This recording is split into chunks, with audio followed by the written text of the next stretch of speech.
میں سب سے پہلے گلگت بلتستان کے عوام کا شکریہ ادا کرنا چاہتا ہوں کہ جس طرح سے انہوں نے اس انتخابی مہم کو چلایا، اس میں حصہ لیا، جس گرمجوشی سے، جس ولولے سے انہوں نے اپنی انتخابی مہم چلائی، امن و امان کی کوئی سچویشن نہیں پیدا کی، تو ان کا میں حکومت کی طرف سے شکریہ ادا کرنا چاہتا ہوں۔ اور ساتھ میں یہ بھی کہنا چاہتا ہوں کہ جس طرح سے انہوں نے ہمارے کینڈیڈیٹس کے جلسوں میں شرکت کی، بھرپور طریقے سے جس طرح سے انہوں نے پذیرائی دی ہمارے کینڈیڈیٹس کو، ہمارے جو لیڈرز تھے جس طرح کے وہ گئے اس کی انتخابی مہم میں جو حصہ لیا، جس طریقے سے ان کا والہانہ استقبال کیا، اس بات کی گواہی دیتا ہے کہ گلگت بلتستان کے عوام نے اپنا فیصلہ دے دیا ہے۔ اس کے ساتھ ساتھ میں یہ بھی کہوں گا کہ گلگت بلتستان کے عوام، ان کی جو ایک بڑی تاریخی پارٹیسپیشن رہی ہے، جس طرح کہ انہوں نے اپنی انتخابی مہم میں حصہ لیا، ہر خاص عوام نے، اس سے یہی ظاہر ہوتا ہے کہ وہ اپنے علاقے کے مستقبل کے بارے میں عملی طور پہ کچھ کرنا چاہتے ہیں۔ اس میں کئی مسائل کا بھی ذکر ہوا، اور جو اپوزیشن کی جماعتیں ہیں جو کہ انتخابی مہم میں حصہ لے رہی ہیں یا لے رہی تھیں، انہوں نے گلگت بلتستان کے کو درپیش مسائل کا ذکر کیا، اور ساتھ ہی ساتھ میں انہوں نے اس بات کا یہی اعادہ کیا اور اس بات کو تسلیم کیا کہ جو ان کی حکومتیں تھیں پچھلے 10 سال سے، تو انہوں نے اپنے دوران حکومت کچھ بھی نہیں کیا گلگت بلتستان کے لیے، کیونکہ جن مسائل کا وہ ذکر کر رہے تھے تو وہ یہ بھول رہے تھے کہ ان کی حکومتیں یہاں پہ رہ چکی ہیں، اور خاص طور پہ ایک پارٹی کی پی ایم ایل نون کی حکومت تو ابھی وہاں پہ ختم ہوئی ہے کچھ ہی مہینے پہلے۔ تو اگر انہوں نے اپنے دور اقتدار میں گلگت بلتستان کے لیے کچھ نہیں کیا، تو گلگت بلتستان کے عوام یہ جاننا چاہیں گے کہ کیا وجہ ہے کہ وہ اس بار وہ کام کریں گے جو کہ وہ پہلے نہیں انہوں نے کیے۔ جس طرح کا ماحول بنایا جا رہا ہے،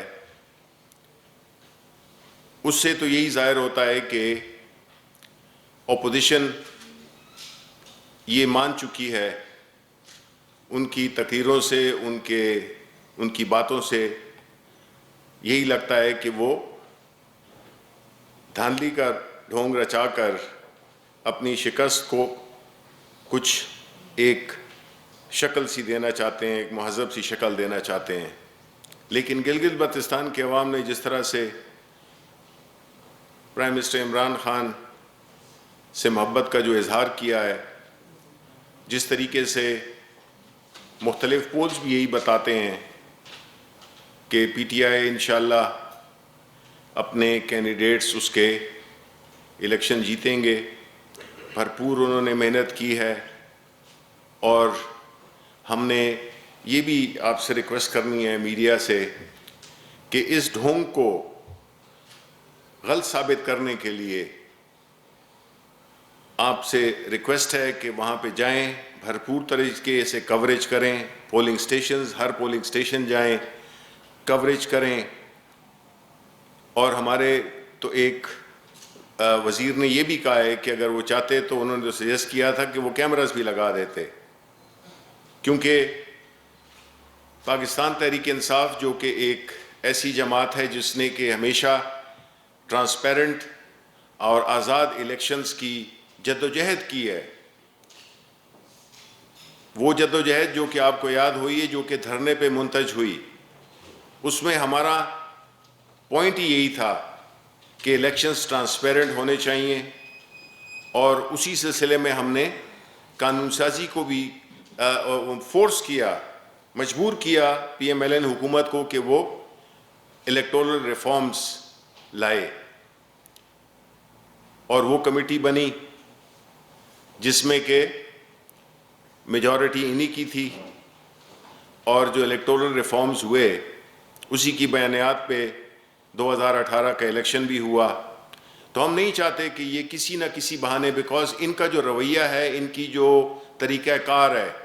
جو کہ ہم نے ہمیشہ دیکھا ہے، جو آج کل بھی سن رہے ہیں مختلف جلسوں میں، کہ الیکشن وہ درست ہوتے ہیں جس میں کہ یہ لوگ جیتیں، ججز وہ ٹھیک ہوتے ہیں جو کہ ان کے حق میں فیصلہ دیں۔ تو پسند کے نتائج حاصل کرنا ان کے لیے ایک ہمیشہ کا ان کا ایک بنیادی ستون رہا ہے، ان کی جتنی بھی سیاست ہے۔ اگر وہ نہ ہو تو وہ پھر اس جج سے برا کوئی جج ہے نہیں، اور اگر ہار جائیں تو پھر دھاندلی ہوئی ہے۔ تو ان کا جو یہ رویہ ہے، یہ بنیادی طور پہ اس سوچ کی عکاسی کرتا ہے کہ جس طرح اگر آپ پی ایم ایل این کی لیڈرشپ کے بیانات دیکھیں جو سوات میں ہوئے، جو اور جگہوں پہ ہوئے، پہلے تو یہ طے کر لیں کہ یہ چاہتے کیا ہیں۔ آئے روز ایک نیا میثاق بنانے کی، اب مجھے پتہ چلا ہے کہ وہ جو 15 کو ہونا تھا وہ بھی اب 17 کو ہو گیا ہے، جو نیا ایک میثاق بنا رہے ہیں، ایک اور میثاق بنا رہے ہیں جس کی کہ یہ خود دھجیاں اڑانے میں ماہر ہیں، اور ماضی کو ریکارڈ رکھتے ہوئے پی ایم ایل نون پہ اعتبار بھی نہیں کیا جا سکتا، جس طرح کہ انہوں نے کیا تھا کہ سب کو بائیکاٹ کرا کے اور پھر آخری دن خود الیکشن میں حصہ لے لیا۔ کیا کر رہی ہے پاکستان مسلم نون کی قیادت؟ کچھ موروثی لیڈر ہیں ان کے جو کہ یہ کہہ رہے ہیں کہ اگر تو ایک الیکٹڈ حکومت کو گھر بھیج دیا جائے، اور مدد کس سے لی جا رہی ہے، کس ادارے سے لی جا رہی ہے، وہ وہی ادارہ ہے جس کے والد صاحب جن کے والد صاحب نے اس ادارے کو اپنا ہدف بنایا ہوا ہے، اٹیک کیا ہوا ہے۔ تو ان کی جو متضاد سوچ ہے، متضاد باتیں ہیں، وہ اس چیز کی اس ایک بات عیاں ہوتی ہے کہ یہ لوگ نہ تو جمہوریت پسند ہیں، نہ ان کا رویہ جمہوری ہے، نہ ان کی ذہنیت جمہوری ہے۔ یہ اقتدار کی ہوس میں اپنے کاروبار کو دوام دینے، عوام کے وسائل کو لوٹنے، اور پھر اس کی بچت کے لیے سیاست کا لبادہ، پولیٹیکل وکٹمائزیشن کا نعرہ یہ لگاتے ہیں۔ اب پاکستان بدل چکا ہے، اور اس قسم کی باتیں، جو یہ باتیں کرتا ہے، میں یہ سمجھتا ہوں نہ وہ جمہوریت کا خیر خواہ ہے، بیکاز کس طرح سے آپ ایک الیکٹڈ جمہوری حکومت کو آپ مدد مانگ رہے ہیں کہ جن کو گھر بھیجا جائے تو پھر ٹھیک ہو جائیں گے، پھر آپ کی بات، پھر آپ ادارہ بھی بہترین ادارہ ہوں گے، اور آپ کا جو بھی فیصلہ ہوگا وہ ہمیں منظور ہوگا۔ یعنی کہ ایک پارٹی جس نے کہ جمہوریت کا لبادہ اوڑھا ہوا ہے، وہ ایک منتخب حکومت کو گھر بھیجنے کے لیے ایک غیر جمہوری طریقہ اختیار کرنے اور غیر جمہوری طریقے سے اس حکومت کو ہٹانے کی بات کر رہے ہیں۔ شرم آنی چاہیے۔ یہ جمہوریت پسند اپنے آپ کو کہتے ہیں، یہ ہو ہی نہیں سکتے جمہوریت پسند۔ ان کی تو موروثی پارٹیاں ہیں۔ کون ہے مریم نواز؟ کس کی بیٹی ہے؟ شہباز شریف کس کا بھائی ہے؟ یہ جتنے بھی رشتہ دار ان کی حکومتوں میں تھے، یہ کون ہے؟ بلاول بھٹو صاحب، ان کو بھی وراثت میں ملی۔ جمہوریت یہ ہوتی ہے۔ ہماری تو پارٹی الحمدللہ ایک ہمارے لیڈر نے شروع کی، زیرو سے شروع کی، 22 سال جد و جہد کی، اور آج اس مقام پہ اللہ تعالیٰ کے فضل سے ہیں کہ پاکستان کے سب سے پاپولر لیڈر ہیں۔ اور یہ میں نہیں، یہ سارے جو بھی باتیں ہوتی ہیں، جو سرویز ہوتے ہیں، یہ اس سے آیا ہے کہ عمران خان اس ملک کا مستقبل ہیں، اور پاکستان کے عوام کا مستقبل عمران خان سے جڑا ہوا ہے اللہ تعالیٰ کی مدد کے ساتھ. تو اس قسم کا اگر وہ اس ملک میں جبکہ ایک کورونا کی وبا کے بعد یا دوران میں آپ نے دیکھے ہوں گے ہر اخبار جو ہے تو آج اس کا ذکر کر رہا ہے کہ کس طرح ہماری جو اکنامک سچویشن ہے وہ بہتر ہو رہی ہے, کس طرح سے ہمارے جو معاشی اشاریے ہیں وہ کس طرح بہتری کی طرف جا رہے ہیں, کس طرح روزگار میں انڈسٹریز میں دوبارہ ایک وہ تیزی آئی ہے, کس طرح سے ہمارا جو کرنسی ہے وہ کس طرح سے مضبوط ہو رہی ہے, جس کی وجہ سے میں آپ کو یقین دلاتا ہوں جس طرح کہ میں آج میں اس کی تصدیق تو ابھی نہیں کر سکتا سرکاری طور پہ, لیکن پیٹرول کی قیمت کم ہونے جا رہی ہے. اسی طرح وہ چیزیں جو کہ امپورٹڈ ہوتی تھیں ان کی بھی پرائس کم ہوگی, کیونکہ اگر آپ کی کرنسی مضبوط ہوگی, اور آپ کی کرنسی تب مضبوط ہوگی جب آپ کے اوور آل آپ کا جو کرنٹ اکاؤنٹ ڈیفیسٹ ہے وہ بھی نیگیٹو سے پازیٹیو میں آ گیا ہے, آپ کا جو پرائمری بیلنس ہے یعنی اخراجات اور آمدن کا توازن وہ بھی مثبت ہو گیا ہے. یہ ہوتے ہیں اصل اشاریے جو کہ ایک ملک کی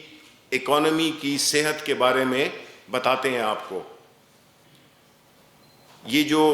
مہنگائی تھی یہ بھی انشاءاللہ جس طرح کی ایک کرنٹ ڈیفیسٹ 20 ارب ڈالر کا وہ اگر ہم کم کر کے 2 سالوں میں اس کو ہم مثبت اس میں لے جاتے ہیں تو مہنگائی بھی انشاءاللہ کم ہو بھی رہی ہے اور بھی کم ہوگی. اور یہ میں نے جس طرح میں نے پہلے بھی کہا تھا کہ یہ ایک عارضی چیز ہے, جو مہنگائی ہے یہ ایک عارضی چیز ہے. یہ اگر آپ ہمارے بھارت کو دیکھیں, ساتھ والا ہی ملک ہے, کہ ادھر کیا حالت ہے, تو ہمیں تو اللہ تعالیٰ کا شکر ہے کہ ہمارے ہاں چیزیں پھر بھی اس میں ہیں باوجود تمام سختیوں کے. آپ اندازہ کریں کہ اگر یہ کووڈ کا سچویشن نہ ہوتا تو ہماری اکانومی اب کدھر سے کدھر گئی ہوئی ہوتی, بالکل تقریباً ڈبل ہو گئی ہوتی. ہمارے جتنے بھی اشاریے ہیں جس کی جو بہتری ہے یہ تقریباً ڈبل ہو چکی ہوتی. تو ہمیں گیون حالات میں اور پھر جس طرح سے ہمیں یہ اکانومی ملی اس سے یہی ظاہر ہوتا ہے کہ ہم بالکل صحیح راستے پہ جا رہے ہیں. اچھی خبریں آ رہی ہیں, اچھی خبریں انشاءاللہ آئیں گی, جمہوریت مضبوط ہوگی, ہمارے ادارے ہم ان کو بھی بنا رہے ہیں, ان کو دوبارہ اپنے پاؤں پہ کھڑا کر رہے ہیں. اور انشاءاللہ ہم یہی امید رکھتے ہیں کہ پاکستان کے عوام جنہوں نے کہ ہر مشکل میں بڑی بہادری سے مقابلہ کیا ہے وہ ان کو اس کے ثمرات بہت قریب میں کچھ ملنا شروع ہو گئے ہیں اور کچھ ملیں گے. تو یہ تھیں چند باتیں جو کہ میں جس کا ذکر کرنا چاہتا تھا, خاص طور پہ گلگت بلتستان کے. اور ساتھ ہی ساتھ میں اس سے پہلے کہ مجھے بھول جائے, میں اپنے جو ہندو برادری ہے ان کی جو دیوالی ہے ان پہ انہیں مبارکباد پیش کرتا ہوں. اور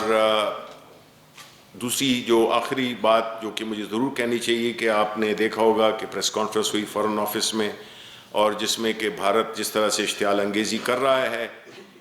اس کا ہم ہر سطح پہ ہم نے اس کی مذمت بھی کی ہے اور اس کو ہم عالمی سطح پہ بھی اٹھائیں گے. اور ہم جو بھارت جو کہ ہمیشہ ہمارے ملک کو ڈیسٹیبلائز کرنے کی کوشش کرتا ہے اس میں اس کو منہ کی کھانی پڑے گی جس طرح کے ماضی میں. شکریہ.